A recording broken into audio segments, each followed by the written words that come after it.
Assalamualaikum warahmatullahi wabarakatuh. Ayah-ayah yang saya hormati, kita sambung kembali pengajian kitab Tajdhib Atraful Hadith jilid yang pertama. Dan kita masuk pada hadis pada muka surat 22. Hadis yang atas sekali. Faqala an-nabiy sallallahu alaihi wasallam, "Idza asaba ahadukum musibatun falyaqul inna lillahi wa inna ilaihi raji'un. Allahumma indaka ihtasibu musibati fa'jurni fiha wa abdilni biha khair minha wa abdilni biha khairan minha." Sadaqa Rasulul Karim, riwayat Ibnu Majah an Abi Salamah. Kata Nabi SAW, apabila mengenai akan seorang kamu bala, hendaklah ia membaca inna lillahi wa inna ilaihi raji'un. Kemudian Allahumma indaka ihtasibu musibati fa'jurni fiha wa abdilni biha khairan minha. Maknanya, bahawa kita kesemua hamba bagi Allah dan kepadanya kita akan kembali. Wahai Tuhanku, di sisi Engkau berharap aku akan pahala musibahku. Gandakanlah pahalanya dan pintalah ditukar dengan musibah ini akan yang terlebih baik.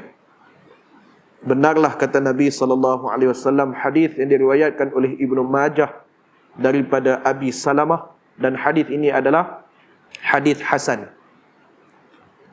Faqala musannif, kata pengarang, disuruhnya kita membanyakkan istirja', yakni membaca inna lillahi wa inna ilaihi raji'un ketika bala.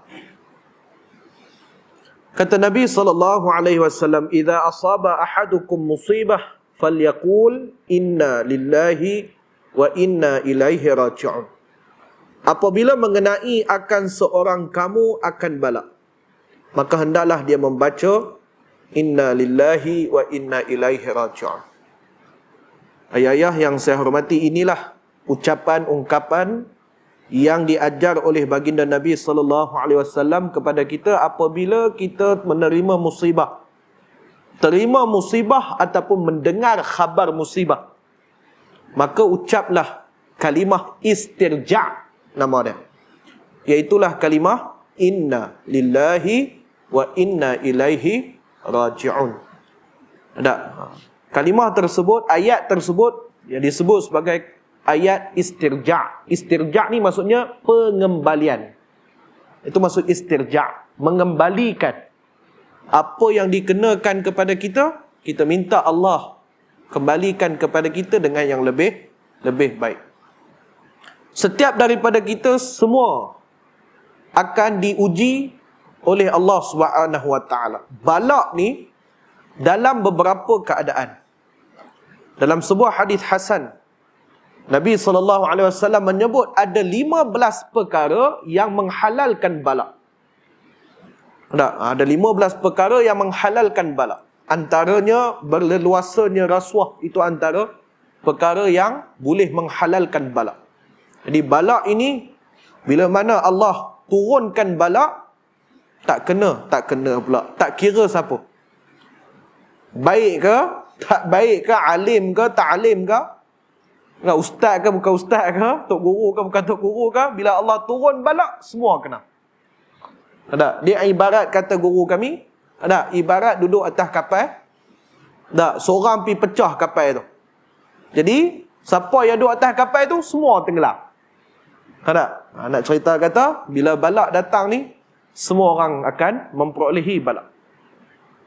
Cuma balak ni sama ada dia datang dalam bentuk kecil ataupun besar, dan kita tak terlepas daripada perkara ini. Bila Allah uji kita dengan sesuatu, maka kita hendaklah menerima ujian tersebut dengan sabar dan tabah. Antara bentuk ujian, sebahagian disebut sebagai balak. Antara bentuk ujian yang Allah turunkan kepada kita antaranya adalah yang pertama, Allah sebut dalam surah Al-Baqarah 255. Allah kata wala nabluwannakum bisyai' minal khauf wal ju' wa naqsim minal amwal wal anfus wath thamarat wa basyiri as-sabirin alladzina idza asabathum musibah qalu inna lillahi wa inna ilaihi raji'un. Ada surah Al-Baqarah. Wala nabluwannakum, demi sesungguhnya kamu akan diuji. Waw tu adalah waw qasam. Waw yang membawa maksud waw sumpah, bukan waw ataf. Ataf ni yang membawa maksud dan. Ahmad wa Muhammad wa Ali, tu waw tu namanya waw ataf yang membawa maksud dan. Ahmad dan Muhammad dan Ahmad dan Ali. Tapi waw tu bukan maksud dan. Waw tu maksudnya sumpah. Waw qasam namanya. Sebab apa disebut sebagai waw qasam? Kerana selepas waw tu adalah kalimah isim. Adalah kalimah kata nama. Jadi waw itu diterjemah dengan waw. Waw selepasnya adalah kata nama, maka waw itu adalah waw qasam. Syaratnya tidak ada perkataan sebelum dia. Tak, syarat dia tidak ada kalimah sebelum dia. Jadi dalam ayat tersebut dimulakan dengan wala nabluwannakum. Tidak ada kalimah sebelum dia. Maka waw itu diterjemah dengan demi sesungguhnya.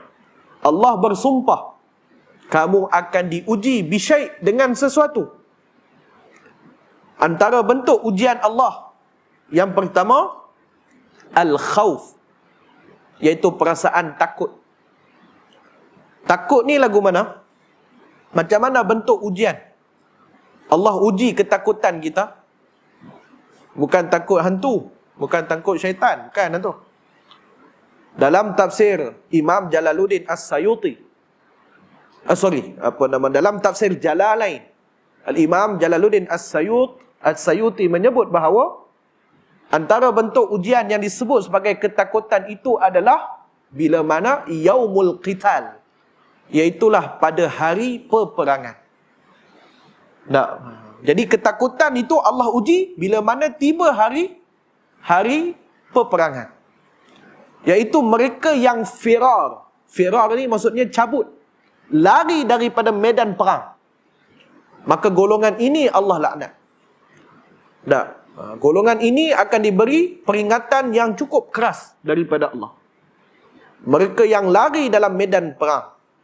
Firaru anil qital, mereka berlari daripada, cabut daripada medan perang. Jadi bila mana berlaku peperangan, daripada situlah Allah akan uji ketakutan. Takut kepada siapa sepatutnya? Takut kepada Allah, bukan takut kepada musuh. Ini dari segi ketakutan yang Allah Ta'ala akan uji. Al-khawf, al-ju' yang kedua, kelaparan. Perut ni Allah uji dari segi kelaparan. Apa maksud kelaparan? Kata Imam Jalaluddin As-Sayuti, yang dikatakan kelaparan itu adalah ketika mana bila mana tibanya bulan puasa. Bila mana tibanya bulan puasa, Allah uji perut kita. Boleh tak tahan? Boleh tak puasa? Nak menahan perut daripada makan dan minum daripada siang hari sampai tenggelam matahari?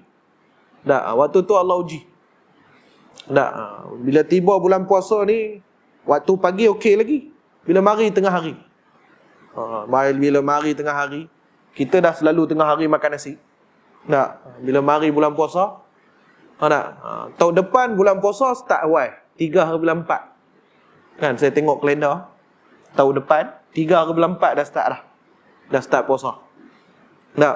Jadi bila tibanya bulan Ramadan, Allah uji kita. Allah uji dari segi perut kita lah, makan dan minum. Itu maksudnya kelaparan. Minal khawf wal ju' wa naqsim minal amwal, kurangnya harta benda. Disebabkan musibah. Bila berlaku musibah, Allah uji kekurangan harta benda. Maka sekarang ini, pandemik COVID ini juga adalah salah satu bentuk ujian Allah.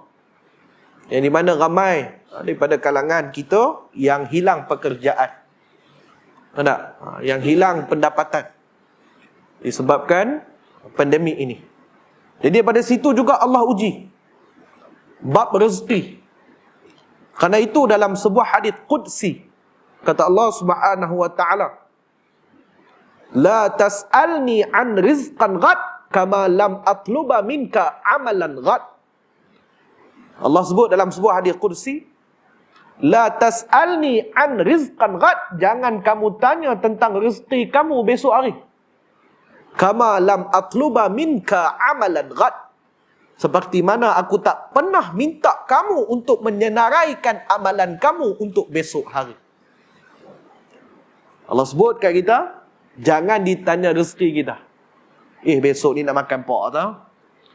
Kan? Tanya hak tu tak apalah, nak makan apa? Kan? Tapi besok ni tak tahulah ada rezeki ke tak. Hak tu tak boleh. Jangan ditanya. Kerana rezeki Allah tu ada. Tak, Allah nak bagi. Tak, bila dah tiba masanya Allah bagilah. Jangan kita tanyalah tentang rezeki tu. Sebab apa? Sebab Allah tak pernah minta kat kita senaraikan amalan kamu untuk besok. Kalau Allah minta kat kita lah senaraikan amalan untuk besok ni, jenuh kita kena buat preparation malam ni. Kena buat senarai dah, kena buat list. Esok apa benda nak buat. Kerana benda tu jadi wajib.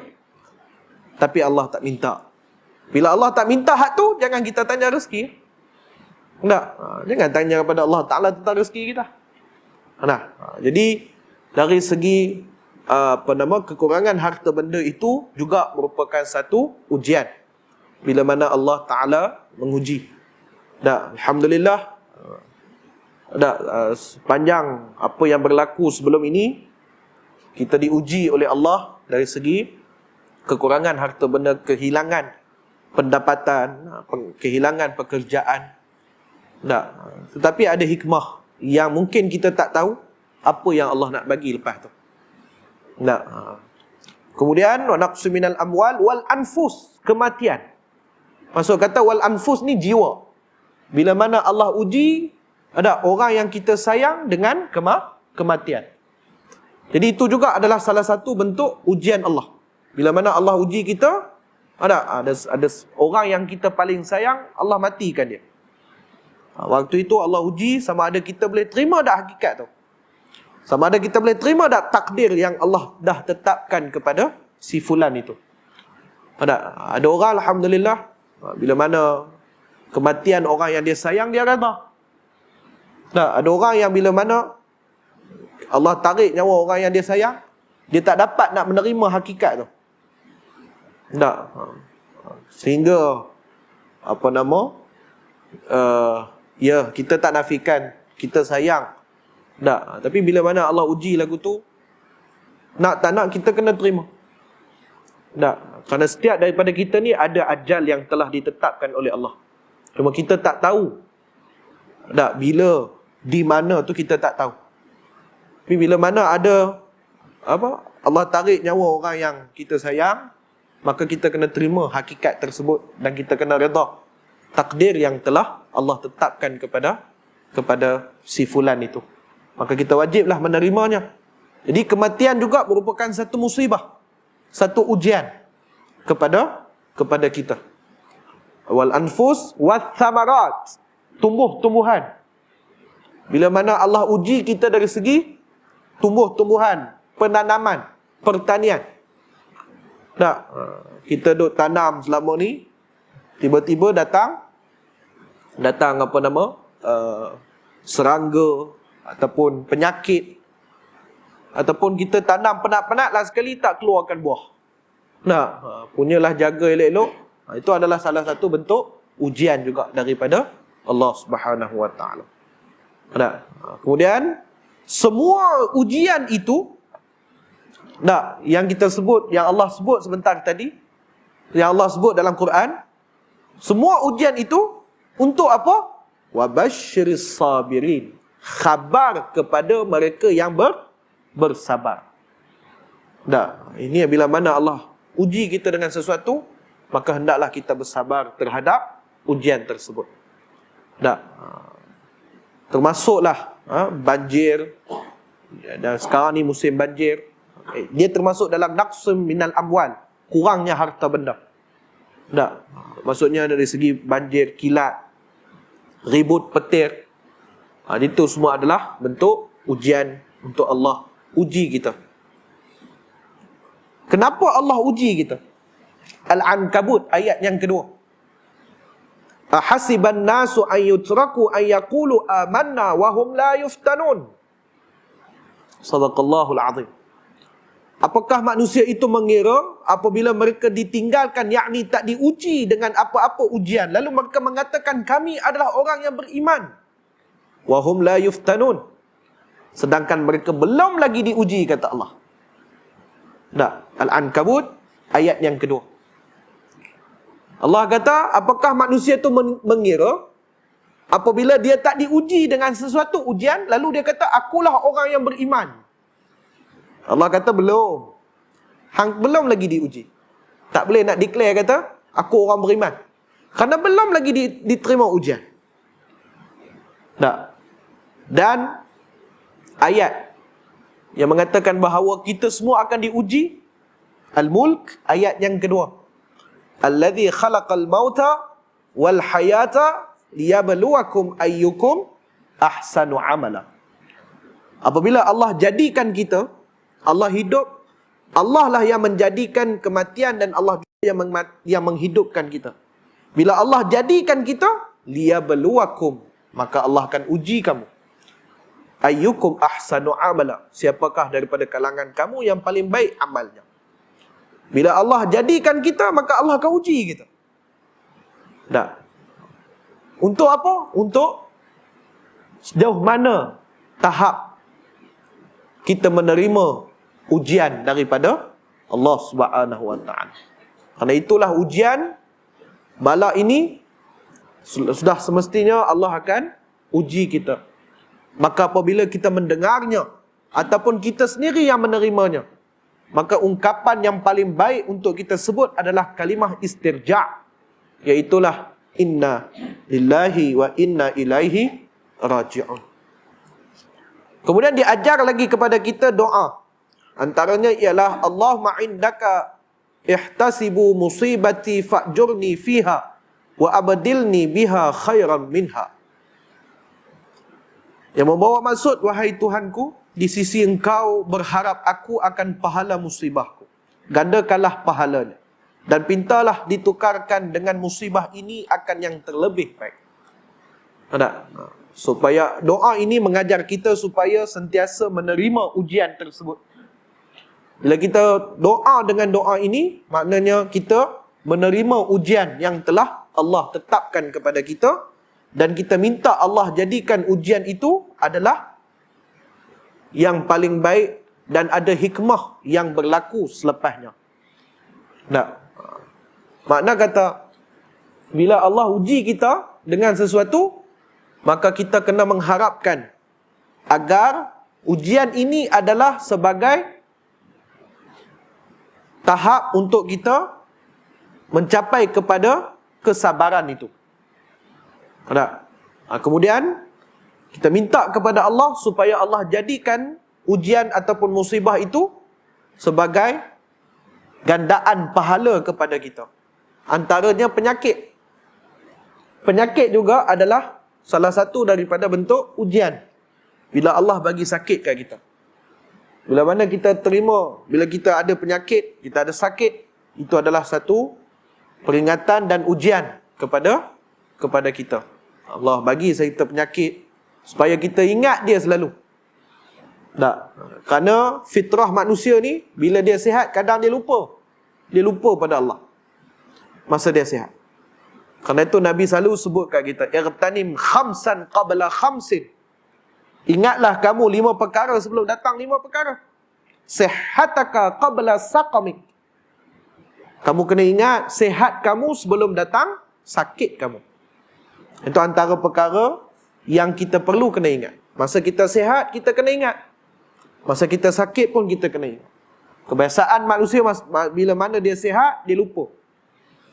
Tak, lupa tentang nikmat kesihatan tu. Tak. Bila Allah berikan kesakitan kepadanya, barulah nak ingat Allah. Tak? Itu dah menjadi kebiasaan kepada manusia. Alhamdulillah, bila mana Allah uji kita dengan faktor kesihatan, sebelum kita sakit lagi kita dah ingat Allah. Bila Allah uji lagi dengan kesakitan, bertambah lagi kita ingat kepada dia. Ada, itu. Dan inilah yang disebut oleh pengarang, disuruhnya kita membanyakkan kalimah istirja' ketika bala. Bila mana kita mendengar bala, mendengar musibah, ataupun kita sendiri yang menerima musibah tersebut, maka ungkapan yang paling baik untuk kita sebut adalah inna lillahi wa inna ilaihi raji'un. Musibah ni macam tadilah, selalu kita sebut kalimah ni kepada kematian. Bila kita dengar khabar kematian, kita akan sebut kalimah istirja' ni. Tak. Kematian itu pun dia termasuk dalam wal anfus tadi ni. Tak. Dan banyak lagi sebenarnya musibah yang lain. Tak. Seperti kesakitan. Seperti kita dengar seorang sahabat, kemalangan. Dia tak meninggal lagi, tapi kita dengar musibah, maka kita sebutlah inna lillahi wa inna ilaihi raji'un. Saya pernah telefon sahabat. Dia beritahu sahabat masuk hospital, insiden dekat Teping. Saya sebutlah inna lillahi wa inna ilaihi raji'un. Dia hidup lagi, dia kata. Tak meninggal lagi. Tak, bukan kira meninggal ke hidup. Dia kata, tak, ni sahih tak mengaji ni. Kan? Bukan kira maksud kata bila dengar kalimah tu, bila kita dengar musibah, maka itulah kalimahnya. Tak, memanglah kita tahu dia hidup lagi. Tapi itu adalah doa yang disebut, yang diajarkan kepada kita apabila kita mendengar musibah. Ada, itu antara. Hadis yang seterusnya, faqala an-nabiy sallallahu alaihi wasallam, idza asbahtum faqulu Allahumma asbahna wa bika amsayna wa bika nahya wa bika namut wa ilaikal masir. Sadaqa Rasulul Karim, rawah Ibnu Majah an Abi Hurairah. Kata Nabi sallallahu alaihi wasallam, apabila berpagi-pagi kamu, hendaklah kamu baca Allahumma asbahna wa bika amsayna wa bika nahya wa bika namut wa ilaikal masir. Yang membawa maksud, wahai Tuhanku, berpagi-pagi kami dengan nikmat Engkau, dan dengan dia berpetang-petang kami, dan hidup atau mati kami semata-mata dengan rahmat-Mu, dan kepada Engkau kami akan kembali. Benarlah kata Nabi SAW, hadis yang diriwayatkan oleh Ibnu Majah daripada Abu Hurairah, juga hadis hasan. Kata Nabi SAW, idza asbahtum faqulu. Ini Nabi ajar doa kepada kita yang ma'thur. Dan doa ini ada di dalam ma'thurat. Ada dalam ma'thurat tu namanya ma'thurat. Ma'thurat tu maksudnya yang diambil daripada hadis-hadis, dan juga diambil daripada doa-doa yang ma'thur. Ada yang paling baiklah untuk kita sebut. Ada selain daripada tu wallahu alam lah, kita pun tak tahu. Tapi ini yang diajar kepada kita. Bila mana sampai pada waktu pagi, maka bacalah doa ini. Allahumma asbahna wa bika amsayna wa bika nahya wa bika namut wa ilaikal masir. Yang membawa maksud, wahai Tuhanku, berpagi-pagi kami dengan nikmat Engkau, dan dengan dialah berpetang-petang kami. Dengan dia tu maksudnya dengan nikmat tadi ni, maka kami hidup, maka kami akan melaksanakan nikmat tersebut pada waktu petang. Dan hidup atau mati kami semata-mata dengan rahmat-Mu, dan kepada Engkaulah kami kembali. Inilah doa yang paling baik yang kita patut ungkapkan bila mana tibanya pada waktu pagi. Sudah semestinya lah siang dan malam kita dipenuhi dengan nikmat Allah Subhanahu wa taala. dan kita wajib mensyukurinya. Kalau kita nak hitung nikmat Allah ni satu persatu, takkan terhitung. Kerana terlalu banyak nikmat yang Allah berikan kepada kita. Wa in ta'uddu ni'matallahi la tuhsuha. Surah Ibrahim. Allah sebut, sekiranya kamu nak menghitung nikmat-nikmat Allah, tak terhitung nikmatnya. Tak. Kalau kita nak kira nikmat Allah satu persatu ni, Masya Allah, tak terhitung. Ada nikmat nafas, oksigen, ini juga adalah satu nikmat yang paling besar. Alhamdulillah. Kita dapat bergerak, kita dapat mendengar, kita dapat melihat, kita dapat menyentuh, kita dapat merasa. Itu juga adalah nikmat yang paling besar. Ada antara nikmat yang paling, nikmat lain, nikmat ingatan. Allah bagi ingatan kat kita. Tak, masih lagi kita boleh ingat jalan nak balik rumah. Itu nikmat.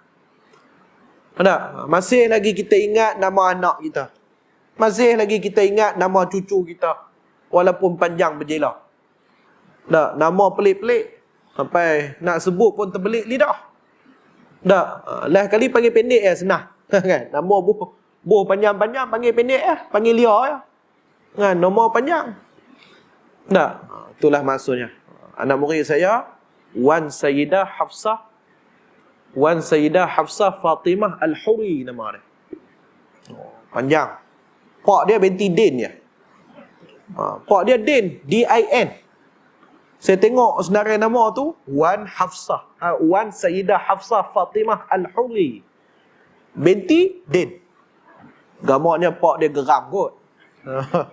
Nama dia pendek, dapat anak tak apa. Aku dapat anak besok aku nama panjang. Nama panjang sungguh. Kan? tu. Dah kali mereka panggil Wan ya kat dia. Nama panjang-panjang panggil Wan ya. Ada, tu cerita. Dah, Alhamdulillah kita masih lagi ingat, Allah bagi ingatan kat kita. Nikmat paling besar, nikmat iman. Nikmat Islam itu nikmat yang paling besar sekali dalam hidup kita. Dan wajib kita mensyukuri akan nikmat tersebut. Dah. Nabi SAW kata Al-Mughirah daripada Aisyah radhiyallahu ta'ala anha, qama an-nabiy sallallahu alaihi wasallam fil lail hatta tawaramat qadama. Nabi bangun di tengah malam, Nabi salat di tengah malam sampai bengkak kaki Nabi. Maka kata Aisyah, ya Rasulullah, ghafarallahu ta'ala min dzambika ma taqaddama wa ma ta'akhkhara. Wahai Rasulullah, bukankah Allah dah ampunkan kamu barang yang akan berlaku, benda yang dah lepas? Maksudnya dah tersedia ampun tu dekat Nabi dah. Walaupun Nabi tak buat. Kalau Nabi buat, benda pun dah terampun dekat Nabi. Apa salat sampai bengkak kaki ni, wahai Rasulullah? Maka Nabi jawab dengan satu jawapan yang cukup ringkas. Nabi kata, afala an akuna abdan syakura. Bukankah aku ini ingin menjadi seorang hamba yang bersyukur? Tak. Walaupun Nabi ada keistimewaan itu, tapi Nabi tak menggunakan, maksudnya, tak, walaupun dah tersedia keampunan kepada Nabi, Nabi tak mengambil kesempatan itu. Bahkan Nabi menunjukkan contoh yang terbaik dekat kita. Sehingga bengkak kaki Nabi.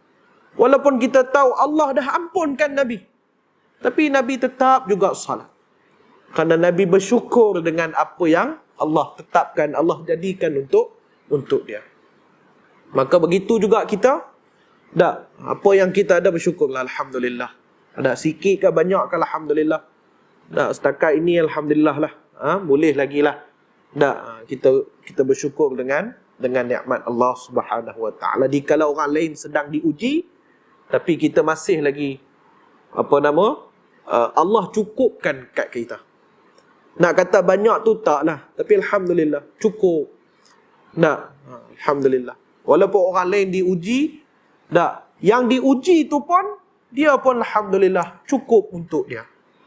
Hasbunallah wa ni'mal wakil. Cukuplah Allah bagi dia. Ada, cukuplah Allah yang telah memberikan kenikmatan kepada kita. Walaupun sekecil-kecil nikmat sekalipun, kita wajib mensyukurinya. Dah, itu. Kemudian hidup kita, mati kita dengan rahmat Allah Subhanahu wa taala. Ada rahmat, belas kasih daripada Allah Subhanahu wa taala yang kita nakkan rahmat itu. Belas kasih Allah ni memang kita impikan dan kita mahukan rahmat Allah. Tak. Rahmat Allah ni begitu luas, sangat-sangat luas. La taqnatu min rahmatillah. Janganlah kamu berputus asa dalam mencari rahmat Allah. Dalam kita mencari belah kasih Allah, rahmat Allah, kita jangan putus asa. Ada, kita carilah. Ada, semoga Allah berikan kerahmatan itu kepada kita. Dan kepada engkaulah kami akan kembali sudah tentu. Hanya kepada Allah jugalah kita datang. Inna lillahi, sesungguhnya kita daripada Allah, wa inna ilaihi raji'un, dan kepadanya lah kita kembali. Kita datang daripada Allah dan kepada dia juga kita akan dikembalikan. Ada itu. Inilah hadis yang menceritakan kepada kita apabila tibanya waktu pagi maka kita doalah, Allahumma asbahna wa amsayna wa bika amsayna wa bika nahya wa bika namut wa ilaikal masir. Ini doa yang diajar kepada kita apabila tibanya waktu pagi. Hadis yang seterusnya, faqala an-nabiy sallallahu alaihi wasallam, idza ittaja'ta faqul bismillahi a'udzu bikalimatillahi tammati min ghadabihi wa 'iqabihi wa min syarri 'ibadihi wa min hamazatis syayatin wa ay yahdurun. Ruwahu Abu Nasrul Sanjari an Umar. Kata Nabi SAW, apabila berbaring engkau di tempat tidur, maka bacalah a'udzu bikalimatillah, bismillahi a'udzu bikalimatillahi tammah min ghadabihi wa 'iqabihi wa min syarri 'ibadihi wa min hamazatis syayatin wa ay yahdurun. Yang bawa maksud, berlindung aku dengan kalimah Allah, kitab-kitab dari langit, yang sempurna daripada kemurkaannya dan kesesaannya, dan daripada kejahatan hamba-hambanya, dan daripada kejahatan syaitan, dan daripada kedatangan syaitan akan datang. Ini hadis yang diceritakan kepada kita apabila berbaring engkau di tempat tidur. Hadis ini hadis hasan. Apabila mana tibanya di tempat tidur, maka hendaklah kita membaca doa ini, kalimah ini. Bismillahi a'udzu bikalimatillahi tammah min ghadabihi wa 'iqabihi wa min syarri 'ibadihi wa min hamazatis syayatin wa an yahdurun. Ini adalah doa yang diajar kepada kita apabila kita nak berbaring pada tempat tidur. Di antara banyaklah adab-adab ketika mana kita nak tidur yang diajarkan kepada kita, yang kita pernah sebut sebelum daripada ni. Nah, antaranya yang pertama, mengambil wuduk itu sudah semestinya. Kemudian semasa kita nak tidur tu, maka kita bacalah doa-doa dan minta lindung daripada Allah Subhanahu wa taala. Kerana tidur ni cukup kita tak tahu apa yang berlaku semasa kita lena tu, masa kita tidur tu kita tak tahu. Kerana itulah hanya yang kita minta perlindungan hanya kepada Allah Subhanahu wa taala, supaya Allah melindungi kita di saat kita tak sedar tu, di saat kita tidur. Kerana tidur itu adalah sebahagian daripada kematian. Inilah yang disebut kepada kita. Mudah-mudahan kita dapat amalkan apa yang diajar oleh baginda Nabi sallallahu alaihi wasallam. Hadis yang seterusnya insya-Allah kita akan sambung pada kuliah kita yang akan datang. Kita berhenti dekat kedatangan syaitan akan datang. Allah Muhammad.